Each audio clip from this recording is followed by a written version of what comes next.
Hey, and welcome to video number 5. We're going to talk about your fan page engagement. In other words, how should you post your content? How frequently should you post your content? And what kind of content should you post?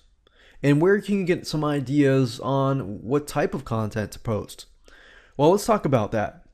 In terms of frequency, you need to ensure that your page has a lot of content before you get a lot of fans to your page. That's why I say focus on the first few that are very engaging first, and then begin to build upon that later down the road. Now, I would recommend maybe about 2 to 3 posts per day. At least 2 to 3 or more per post per day. The more posts you have, the more engagement you're likely going to get. Now, keep in mind that not all the posts that you post are going to be viewed by everyone. And you can always use Facebook post boosts.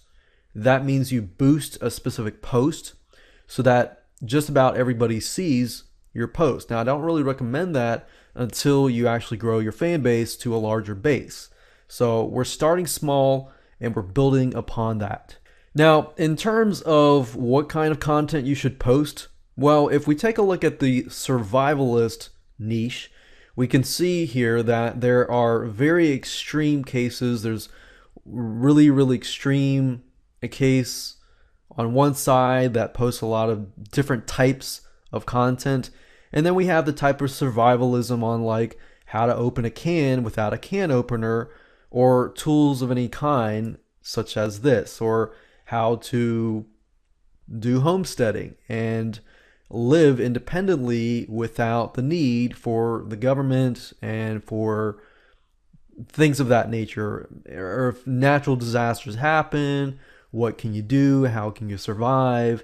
And things like that. So you want to get an idea of what kind of content you want to focus on. So in this case, let's say I want to create a Facebook fan page specifically focused on helping people survive natural disasters. What can they do? How can they live independently? And so forth. So what I would normally do is I would go through Facebook fan pages as such, find the most engaging posts and post something similar. Now, I don't recommend that you copy them, but do something similar of that nature.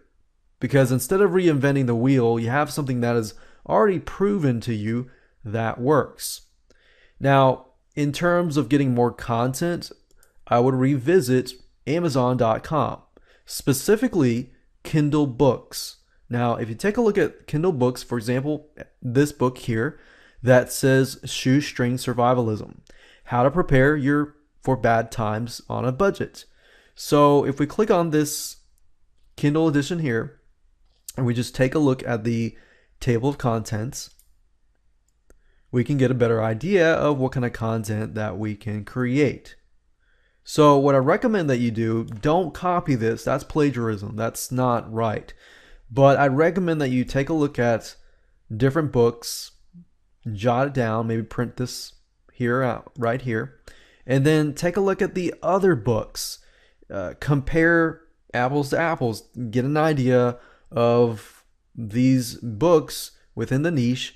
What are they all saying? What are they all not saying? Even read the comments.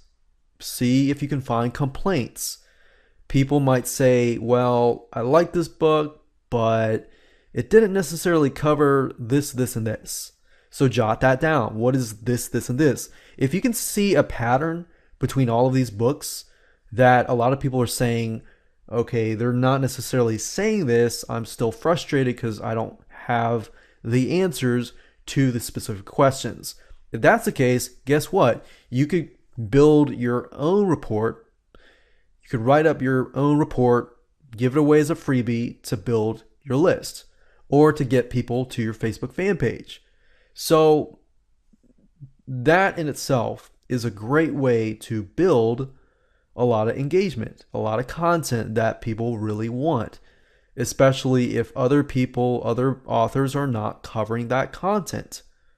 So I hope you learned a lot in this specific video. It's really basic, but it's really powerful if you do it right.